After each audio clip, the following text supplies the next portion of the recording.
Ja teraz budem krutý a ja rád bývam krutý aj sám k sebe, aj ku všetkému okolo. Myslím si, že na Slovensku nevznikajú také filmy, ktoré by potešili všetkých, aj filmárov, aj Slovákov, aj normálnych ľudí a išli by do toho kina na ten film. Keby bol dobrý ten film, tak ľudia idú na ten film.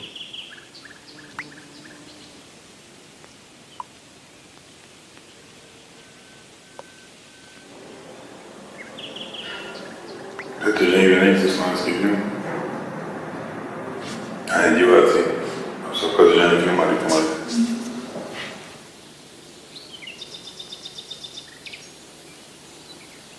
Ak takto sa ľudia na to pozerajú, ak vlastne nemajú vôbec tú empatiu, ale vnútornú empatiu, nie tú nanútenú, alebo tú, čo získali a povedali si, my musíme, predsa len musíme, sme Slováci, musíme mať raný film. Prečo by sme museli mať raný film? Na čo nám je, keď je blbý? Kto to kedy videl?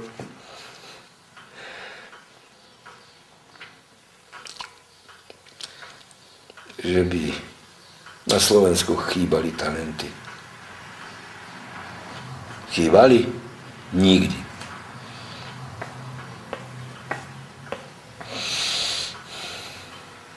To je do plaču.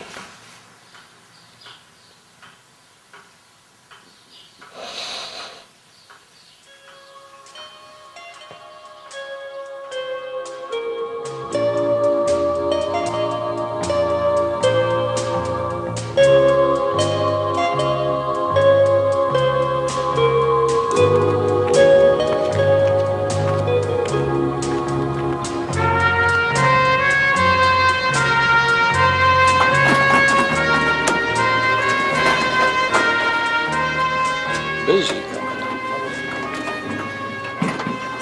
No, Zuzka. Mám pre vás jednu tému. No, je to téma mojej mladosti. Čo sa stalo s Kolibou? Či by ste nešla s nami do spolupráce? No a hlavne sa mi jedná o to, vypovedať aspoň trošku pravdy o tom. Keď budete súhlasiť, samozrejme. A ako si myslíte, že by som ten film mala robiť? Akože ako? No, pravdivo, že prečo sa rozpadla Koliba? Je to taká téma doteraz tabuizovaná.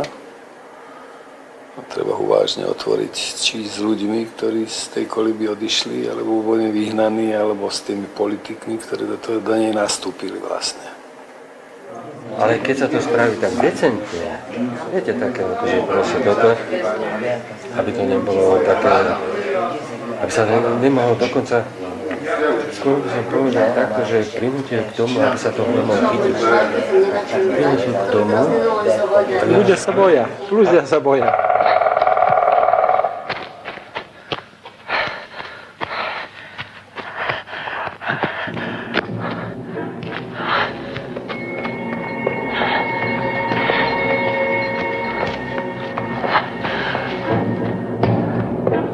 Rád si pozriem dobrý film a keď je slovenský, o to viac. Budete prekvapení, ale idem na slovenský film. Ja tiež.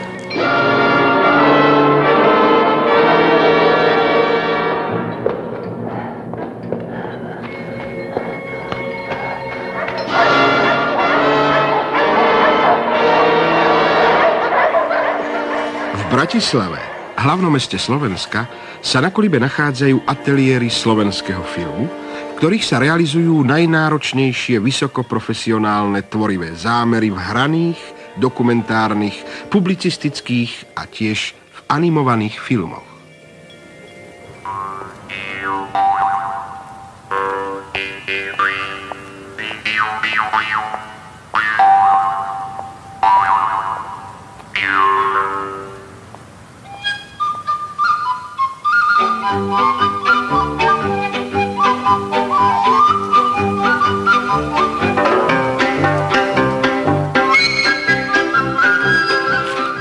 treba zagoniť. Vy viete, tie staré pani, čo tu robili v kostýmárniach, to ešte robia? No, oni sú volá kde hore. Áno, robia. Robia tie staré? Áno, áno. Volá, kedy čo robili ešte? Robia.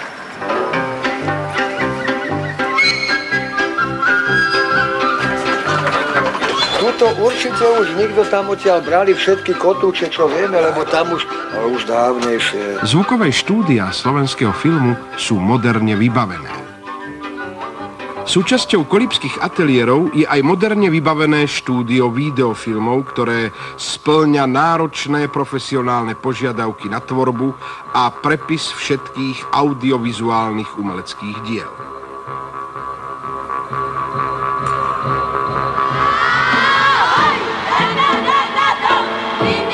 Slovenský film sa píši celým radom medzinárodných úspechov.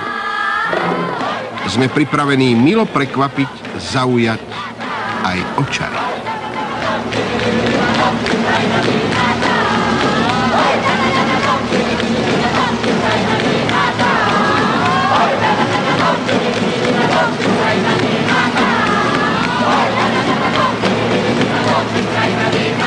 Na teraz azda stačilo. Stop! Ako ste videli, slovenskí filmoví hostitelia môžu poskytnúť za výhodných podmienok všetky potrebné služby. Vďaka polohe v centre Európy a zda dvojnásobne príťažlivé. Po každej profesionálnej stránke.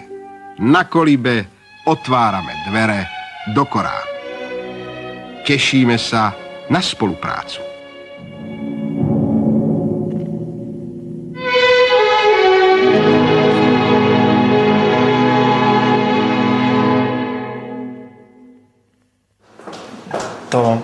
To čím Kolíba bola kedy,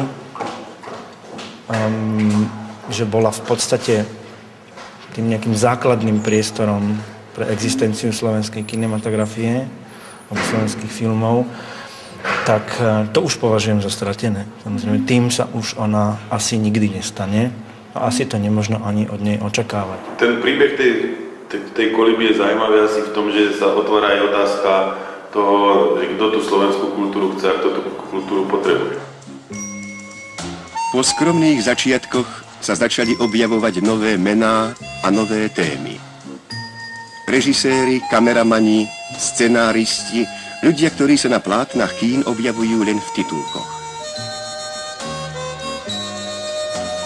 Vlado Bahna, Paľo Bielik, Tibor Biat, dvojica Uher Somoláni, Eduard Grečner, Martin Holý, tí všetci pridávali našej kinematografii na kvalite a obile.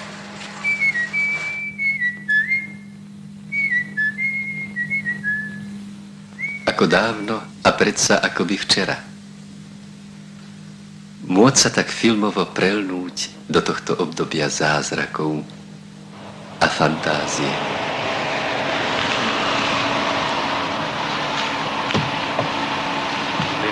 Pán ústredný riaditeľ, pekne ťa vítam na pôde štúdia Kolíba, sochou národného hrdinu Pála Bielika. Štúdio Kolíba chystá na tento rok projekt Juraja Janošika. Dúfam, že slovenská televízia bude príkladná. Ja som si myslel, že kedysi budem robiť Janošika ja. Ja som bol tým vždy túžil, ale áno, to má aktuálnosť a nech to má úroveň. No, musíme do toho všetko dať, aby to malo úroveň.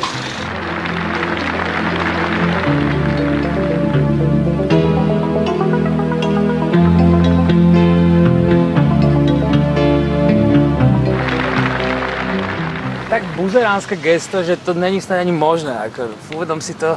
Takže, prosím vás, tichšie. Ja som stále to ešte pocit, že akoby on mieni na nejakých ľudí, že vy tam, ako, že režisér, že ako režiruje niečo. Ale pokiaľ to má byť ako, že tu má byť Kolíba, tak to akceptujem. Potom je to dobrý koncept, že ako, jak Mojžiš, no.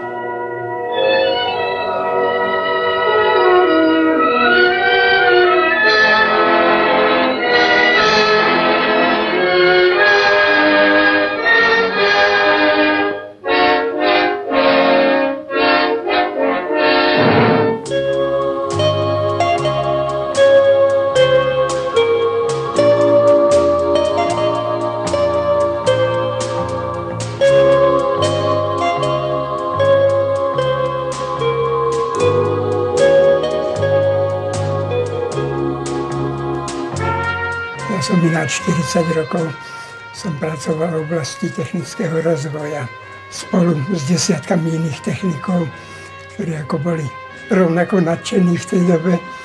Sa nám podarilo za tých 40 rokov vybudovať štúdio, ktoré možno povedať, že začiatkom 90. rokov bolo v Strednej Európe síce najmenšie, ale technicky najmodernejšie vybavené štúdio.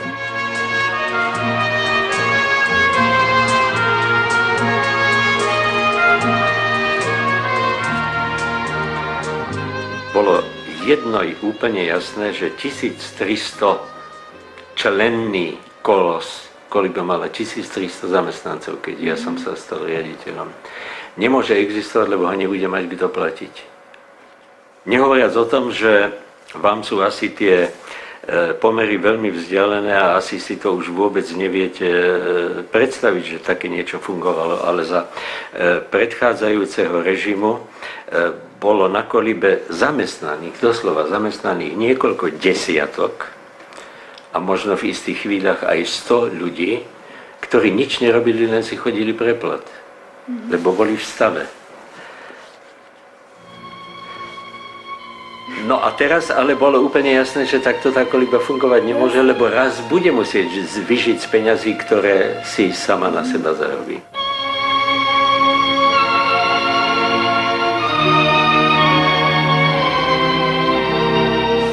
Čo ma však oveľa viac mrzí je to, že sa v podstate naplnili slova Václava Maceka, ktorý v tom roku 90 a 91 bol generálnym riaditeľom sekcie umenia na ministerstve kultúry a dovolím si tie slova ocitovať, že kinematografia na Slovensku môže existovať aj bez slovenských filmov. Vás tak obvinili, čo mi tak ľudia rozprávali, aby som vám to povedala vlastne, že nemáte rád slovenský film, nemali ste rád Kolibu a preto ste urobili ten set, že ste tej Kolibe povedali, že tie dotácie nedostanete. To je úplne smiešné, to je presne ako tá media, to, čo som pred chvíľou hovoril, alebo to vinom, o tej mediálnej, ja by som povedal, o tom mediálnom virtuálnom svete, lebo to vôbec tak nebolo. Ja keď si pamätám, jak sme sa tedy stretávali na ministerstve s tými vedúcimi skupín a sme sa snažili vymyslieť taký model a ten prechod z toho štátneho do toho kapitalistického, ktorý by film udržal na úrovni, a že keď vy mi odrazu poviete, že bol ten, ktorý nemá rád slovenské filmy, ako si poviem, no ako čo na to povedať, to je smiešne, to je, ako keby niekto povedal, tak vy ste Macek diabol. Fajn, tak si to môžete myslieť, že som diabol, alebo že miesto 2 nôh mám 4 nohy a chodím po hlave. Čo vám na to povedať? Proste keď si to myslíte, ako vám to vyvracať nebudem. Macek mal, ja to poviem veľmi otvorene, 5. kolonu, ak rozumiete tomu pojmu, iste rozumiete na Kolibe. A to boli tí, ktorí získali pozície vo vedení Koliby po mojom odvolaní. Pre mňa je to len obraz toho zakomplexovaných ľudí, ktorí nie sú ochotní si uvedomiť, že to, čo sa stalo, je rovnako vina nie len tých, ako na ekonomických ministerstvách, na ministerstvách financií, na národnom majetku a tých ľudí, ktorí tvoria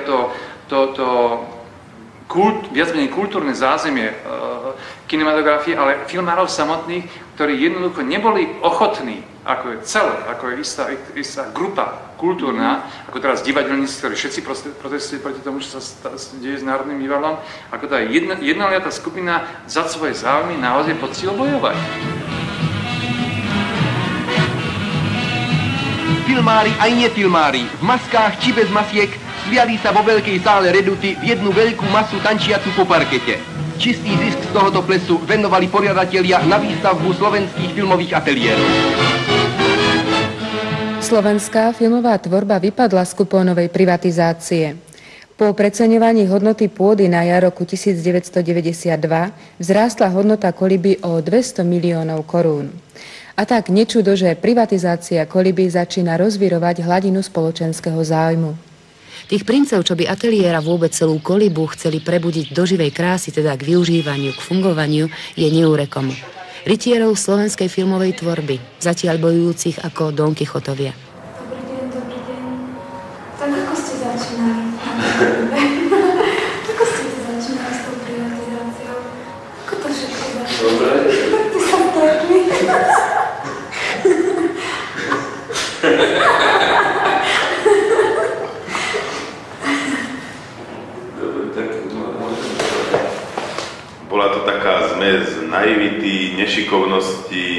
ako keby nedostatku diplomácie, ale zároveň obrovského nadšenia zachrániť tú Kolibu.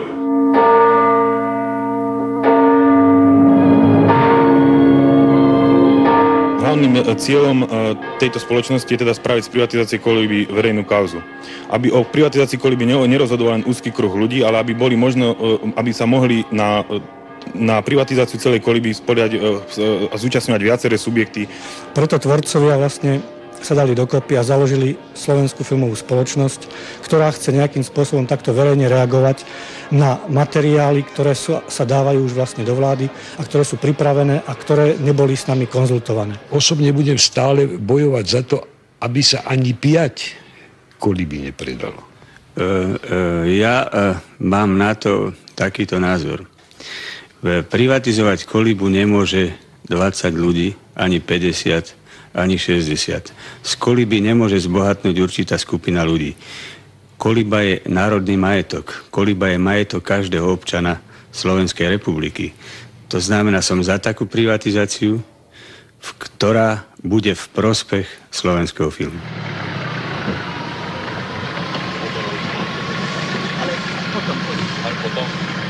Dobrý deň, prajem pekne, vítame na Kolibe.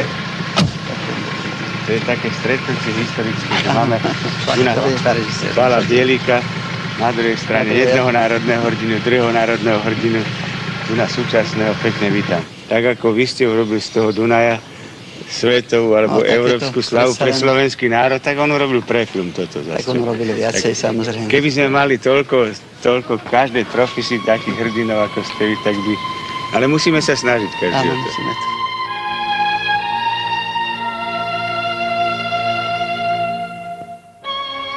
Tento podnik nie je úverovo zaťažený a máme nejaký sklz voči našim tým, ktorí platia nám. Máme tu nejaké pohľadávky po lehote splatnosti, ktorý je asi 6 miliónov korún, ale ktorým sa tento podnik intenzívne venuje.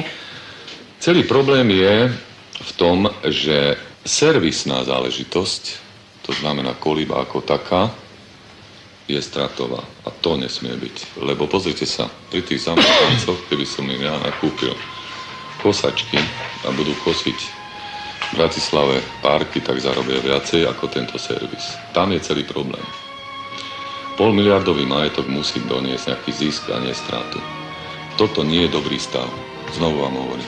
Ja tu hovorím o technológii a mne je jedno, kto to kúpi. Skutočne mne je jedno, či to je... Ja som s predchádzajúcim ministrom hovoril, keď som preberal, toto bol jeho hlavný problém, že čo s tým. On mi hovoril, že nemal odvahy do toho. Ja som proti tomu, aby to bolo kuponovou privatizáciou, to nemá konkrétneho majiteľa. Ja som za to, aby to privatizovali slovenskí filmári. No pani povedzte, na čo to zakapalo?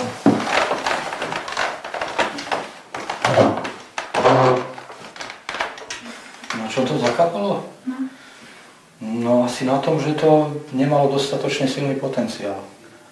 Tento projekt bol príliš kvalitný na to, aby v tej dobe, ktorá bola dobou, kde sa nie ani tak privatizovalo, ako akýmikoľvek prostriedkami delil majetok štátny, tak tento projekt bol príliš kvalitný na to, aby bol nezraniteľný.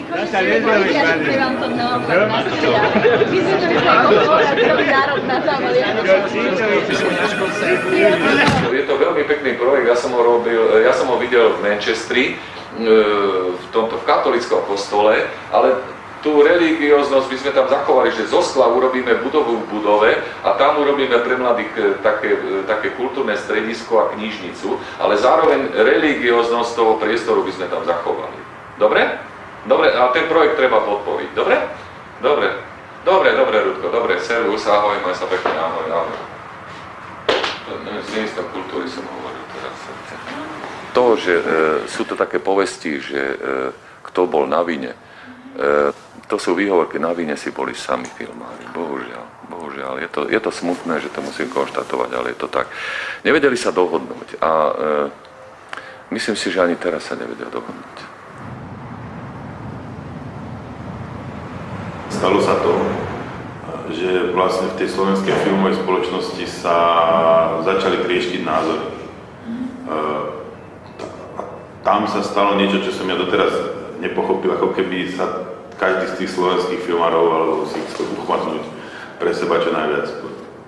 Slovenská filmová spoločnosť podala privatizačný projekt a vlastne sa objavili na ministerstve kultúry v tom istom období 2 ďalšie privatizačné projekty.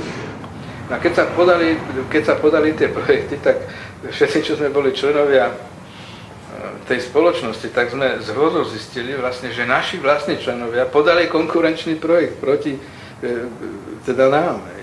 No to je proste neuveriteľné. No to bol ten Alef. Tam sa vlastne rozčesla taká tá filmárska možno jednota alebo filmárska súdržnosť. Oni nemali na to žiadne ospravedlnenie, oni proste si mysleli, že to nejakými cestičkami proste na to ministerstvo vybavia, že to dostanú oni. A podrazili vlastne vlastnú spoločnosť filmárov. A kde ideme teda? Na Kolibu. Do areálu? Tuto môžeme, tam, kde je ten vchod, filmové ateliéry, nie? Nie, jedno, si rozhodnite. Ja som postavil úplne to ocik. To je jedno. Môže ísť aj do Slamaku. Nie, Majlo? Do Slamenej Budy, to asi ste nezažili, ale my sme to tam zažívali často, to je taká čmatuta. Ja viem, veď aj tam môžeme ísť. Ale nie, no na čo, tak to už by som takto nedehonestoval, čo? Takže tu nachcete. A tuto sa môžeme, no? Štúdio Koliba Bratislava. No, môžeš spraviť. Záber. No, nebude to slovenská filmová tvorba, ale však každý to tak poznal pod pojmom Koliba. No čo teda, čo si želáte, aby som urobil teraz? No však vy to režirujete, nie ja. Boli to nejedenkrát dlhé sedenia tých potenciálnych akcionárov, ktorí sa takto združili vo slovenskej filmovej spoločnosti, ale nejaký relevantný výstup a efekt ja som nebadal. A nebol som sám. Tak sme sa rozhodli, ako vtedajší majitelia spoločnosti Alef, ktorá bola súkromnou filmovou spoločnosťou, tak sme sa rozhodli, že predložíme vlastný privatizačný projekt. Bože, teda Zuzana, neviem, na čo robíte takéto filmy, čo robíte niečo také? Čo by bolo zábavné, niečo o mladých ľuďoch?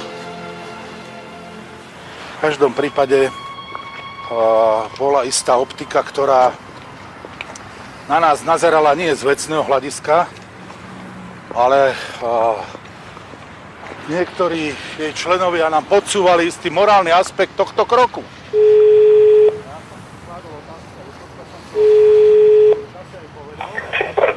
Tu je Zuzana Piusi, dobrý deň, je tam pán Oparty? Áno, pri telefóne. Čo ja vám volám, viete, kvôli čomu boli tej Kolibe? Ja neviem, ja ako neviem, je váš zámer a ja tam do toho nepasujem, do tej Koliby. Ale tak ja myslím, že pasujete do tej Koliby. Nie, nepasujem tam. Prečo myslíte, že nepasujete? Čo vám tam poviem? Ja budem vám hovárať, že Peter Nižňanský chcel tak a tak, a že ďalšia bola tak a tak. Čo vám to ja napríklad? Dáte to do kontextu takého, ako to chcete vy. To hovoríte vám, mne to môže napríklad vadiť a nesúžim sa s tým. Ja som nepotreboval robiť poprvé žiaden iný projekt v 94., ale ani som ho nerobil. A pokiaľ si hovorí s Nižňanským, to vlastne aj povedal, že ja som s tým projektom nič nemal spoločné. To celé bolo jeho. On si to zafinancoval, on to urobil a tak, ako mi povedal, to urobil ako dôkaz preto, aby dokázal, že títo ľudia ten projekt, teda tú slovenskú filmovú tvorbu privatizovať nechcú. Prečo by som sa mal rýpať v nejakej minulosti, ktorú nemôžem zmeniť a samozrejme, kde som bol bábkou. A prečo by som sa hanbil to priznať? Prečo by som mal tvrdiť teraz, jak ešte stále niektorí slovenskí filmári tvrdia, pretože asi sa nemestia do kože, asi myslia, že stromy rastú do neba, že o niečo mohli rozhodovať. No jednoducho nemohli. Treba si to priznať a samozrejme môžeme si sadnúť z stolu a presne si to povedať.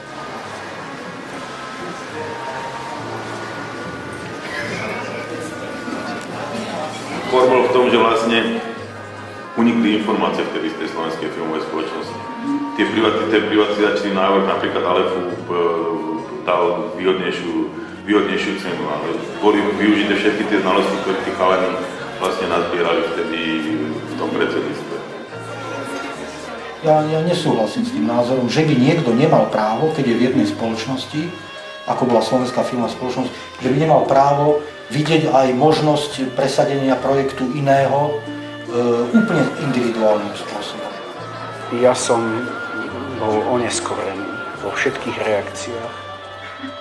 Ja som sa naprosto hanbil za to, že som oneskorený. Ja som nevedel reagovať. Tam boli tak šikovní ľudia. Tak šikovní, tak okamžite vedeli a mali modus vivendi na situáciu. Tí proste mali projekt. Tí vedeli.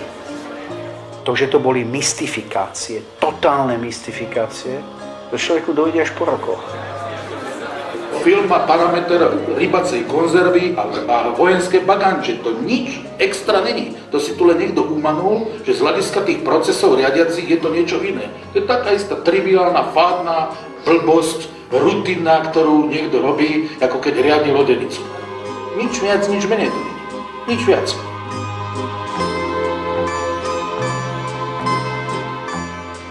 Ja som bol osobne za to, aby to dostali filmári, len bohužiaľ chyba bola na strane filmárov v tomto prípade. A nedalo sa to dotiahnuť do konca. A nedalo sa to dotiahnuť aj v tom, že vlastne tá vláda bola krátka a vlastne začal okolo toho vlastne ten povyk HZDS, ak si pamätáte, nepredávajte nám rodinné striebro a ja som bol máčaný kdekade. Myslím, že to je výhovorka. Ja to považoval som vtedy aj dnes za výhovorku. Pretože rozhodnúť mohol. Tak alebo onak rozhodnúť mohol. Ale on nerozhodol aj sa bytom páčil. Vždycky je zaujímavé pozerať na históriu, na ľudí, ktorých som od detstva poznával, hľadne vo filmovom som patril hľadačom filmov. Tohoto roku myslím 96, finančná podpora vlády bude priama a potom aj z rôznych iných fondov podpora bude, takže už môžeme začať aj vo filmovom umení uvažovať trošku väčšie projekty.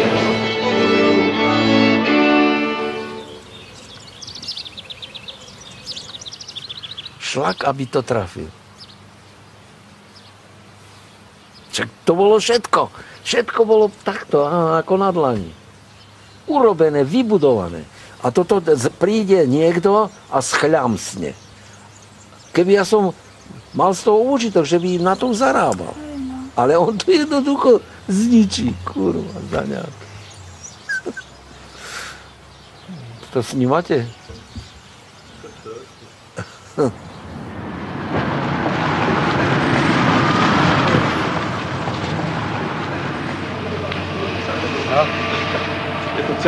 Zamrzná šmíka, tak sme sa vozili. Vítam. Ďakujem, že vám pekne radovali. Slovenský film Koliba za všetkých zamestnancov. Zdravia, šťastia a novom roku. Dobrej spolupráce. Ďakujem, Vlado. Ja a tebe a v tvojom mene pravda, že tiež všetkým zamestnancom, keďže tak oficiálne. Nech sa páči. Ďakujem ti veľmi pekne. Dobrý deň vám.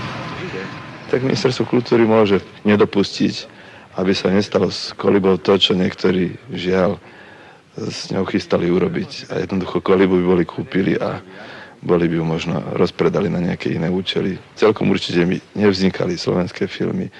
Slovenská kinematografia by sa nepodielala na európskej filmovej tvorbe a neboli by vznikali filmové diela v týchto priestoroch. Tak to je tá najhoršia možná cesta.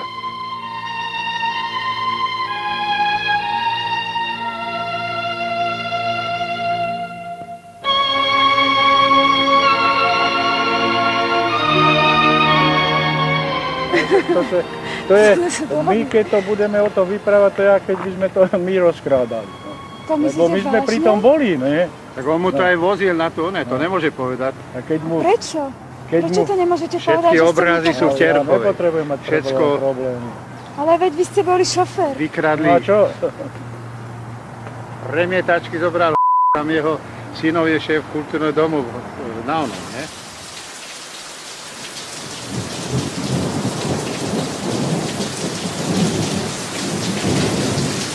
Ja by som tu tak sadla a pozerala na to jazero.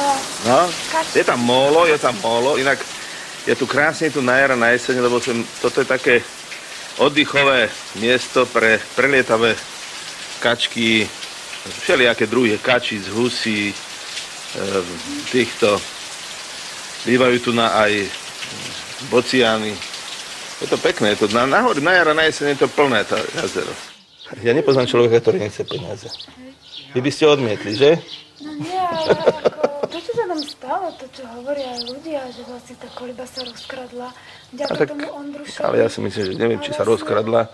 To celkom by som teda netvrdil, lebo však neviem, čo sa tam ukradlo. Viete. Skoro všetko. Čo napríklad? Tam išli takto nákladné auta, čo ľudia spomínali. A čo sa mohlo odtiaľ rozkradnúť? Technológie, stroje sa tam rozkradli, myslíte? No tak sa toto, keď to získal nový majiteľ, mal okamžite trestné oznámenia. To nebol vtedy majiteľ. A už sa to mohlo... To bolo vtedy ešte... No nie tak nový, ten, kto to sprivatizoval, veď predsa mal záujem. No počúvajte, ja si myslím, že to nie je pravda. Keď odišli možno nejaké dosky, odtiaľ odišli, alebo keď sa točili Janoši, ktorý sa nedotočil, bohužiaľ, tak tam sa iste potrebovalo dosť veľa materiálu. Ale pochybujem o tom, že... Kamera sa stratila? Myslím, že aj kamera nejaká taká... No tak to je už... Pozrite sa. Mne ubližilo to, že som bol vôbec minister, ja som mal veľmi dobré meno a som mal kamarátov dnes, by som povedal, v každom politickom zoskupení a tábore. Ale jednoducho som vedel, že aj ma istým spôsobom prehovorili niektorí ľudia, že jednoducho to niekto to musí urobiť, no tak som sa rozhodol, že to skúsim.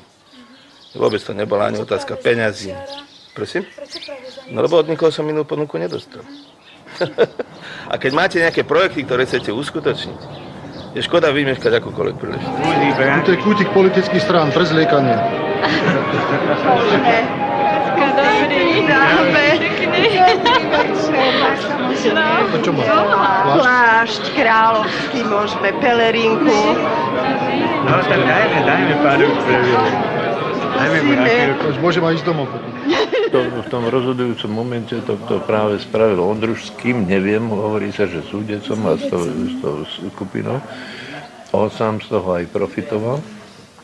On sa aj mňa pokúšal získať do toho tímu, že ja som to z morálnych dôvodov odmietol, pretože to mi aj on hovoril, že nemyslím na svoje deti, ale ja som povedal, že pre mňa je dôležitejšie, aby som sa nemusel pred svojimi deťmi hanbiť.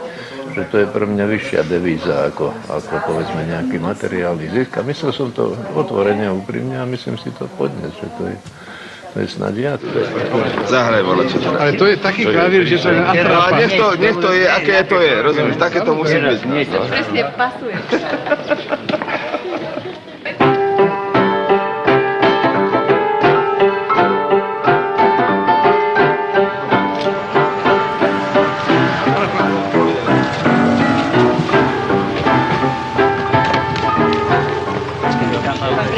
Pán riaditeľ Ondruš. Ďakujem pekne.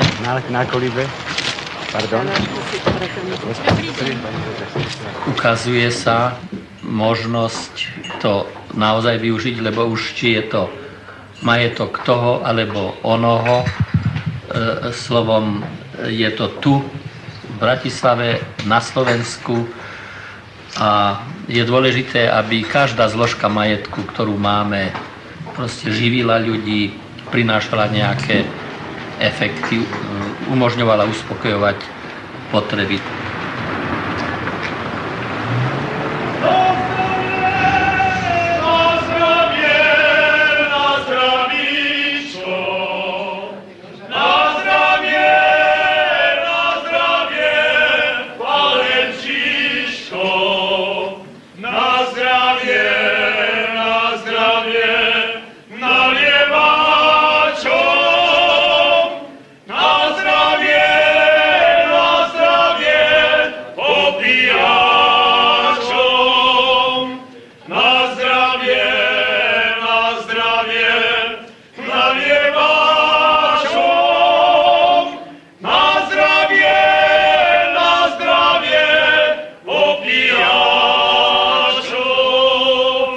Kauza Koliba rezonovala presne pred rokom. Vtedy Ministerstvo kultúry spolu s filmármi začali pátrať po tom, kam sa podeli desiatky miliónov korún od štátu. Po roku sa o Kolibe hovorí znova, ale nie preto, že by sa tu už konečne začali nakrúcať filmy. Ex-premiér Vladimír Mečiar totiž potvrdil, že jeho dcéra Magda je jednou z akcionárok tejto firmy. Aký film chystá na Kolibe Magda Mečiarová a ako chce pomôcť slovenskému filmu, sa nám nepodarilo zistiť. Jej asistentka nám telefonicky oznámila, že Magda Mečiarová zatiaľ neposkytuje rozhovory. Slovenský film vstupuje do veku zrelosti. Na 25-ročnom základe môžu vyrastať jeho ďalšie výsledky. Prosím, Dobrý deň, tu je Zuzana Plus. Ja som vás ešte chcela pekne poprosiť, či sa celé nedá to stretnutie Mečiarovou, Gálikovou nejako vybaviť, či to definitívne odmietla. Myslím si, že v podstate áno, ak som sa jej pýtala, spomínala som jej, o čom ste vraveli, že by ste sa s ňou chceli rozprávať. A v podstate jej stanovisko bolo také, že ďakujem, nemá záujem.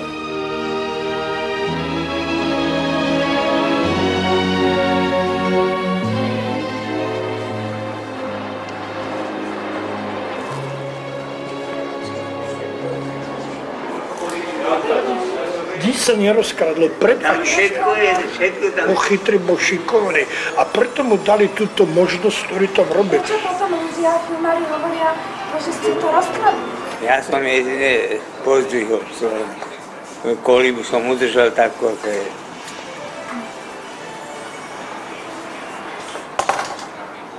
Vy chcete povedať, že vy ste z toho nemali žiaden... Mal som, ale veľmi malý.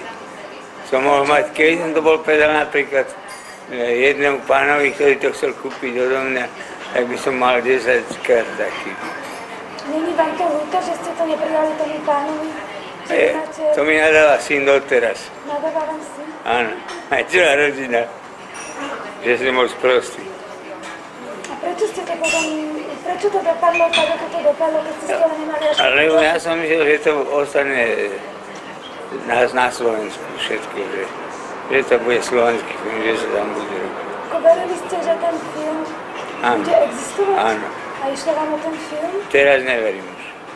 Ja vás mám rád, ja vás dokonca milujem, ale na tom nezáleží. Ja chcem vás nasmerovať niekde, kde by to bolo veľmi dobré. A chcem vás povedať, nikdy v živote nerobíte jednu vec, čo robíte proti nemu. Ja nerobím proti nemu. Preboha, to nerobí. Ten človek odrobí si tisíce, to odrobí si kameramana, odrobí si všetko, čo existuje. A že má na 3 roky možnosť niekde sa dať, preto mu to dali. Preboha, však on v živote nič zlého neurobil, on robil pre slovenský film. Prepačte. Zuzka, prepačte.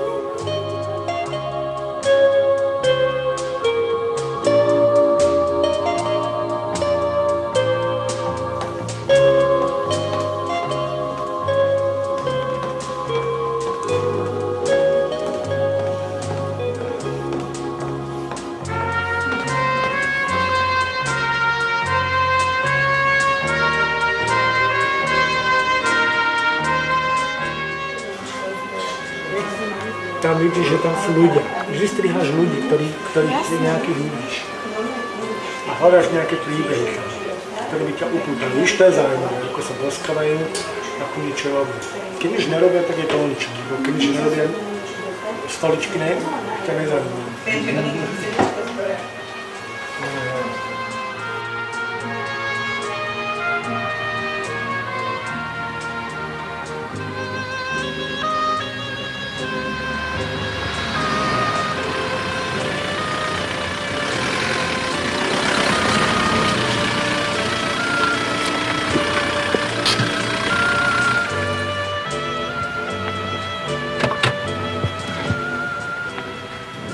Tak ja som Zuzana Pius. Si krát teším. Takže môžete sa pýtať. Ja sa vás pýtam, lebo vlastne GNT kúpila Kolibu. No, ak dovolíte, vás upresním, okrem kontakt na seba. Ďakujem. Opresním vás, nezískala Kolibu GNT, ale naši klienti. A za druhé, nezískali Kolibu, získali časť akcií Koliby a získali pohľadávky voči Kolibe. Tým, že je to dnes v konkurze a že o tom rozhoduje správca konkurznej podstaty, čokoľvek by som vám povedal, by nemuselo byť korektné. Závisí to všetko vlastne od toho, ako sa vyvinie ten konkurs.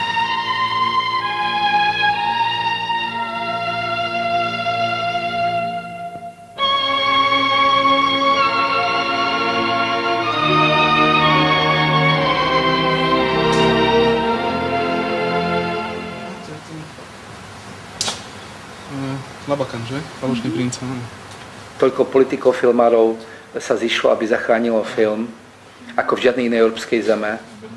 Je to neuveriteľne absurdný výsledok a vidím jeho príčinu iba v tom, že Boli to len slova, ako úprimnú záujem a hlavne energiu nikto nevyvinul. Teda túto sídlil film slovenský, no? Nie som filmár, nie som odborný. Myslím si, že film nie je tak veľmi viazaný na budovu.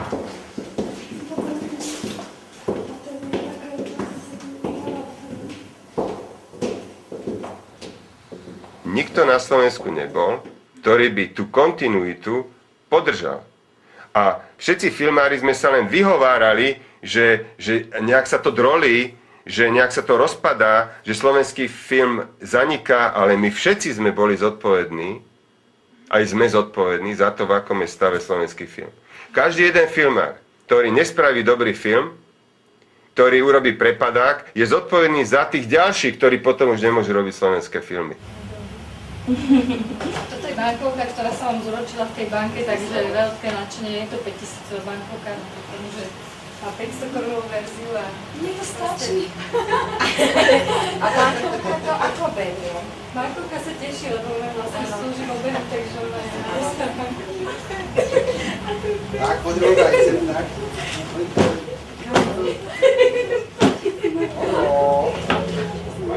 Ste mimo záberov, nemusíte robiť naozaj, takto vás reže aj zo Zuzou, len s tým som sa. Tak čo, no?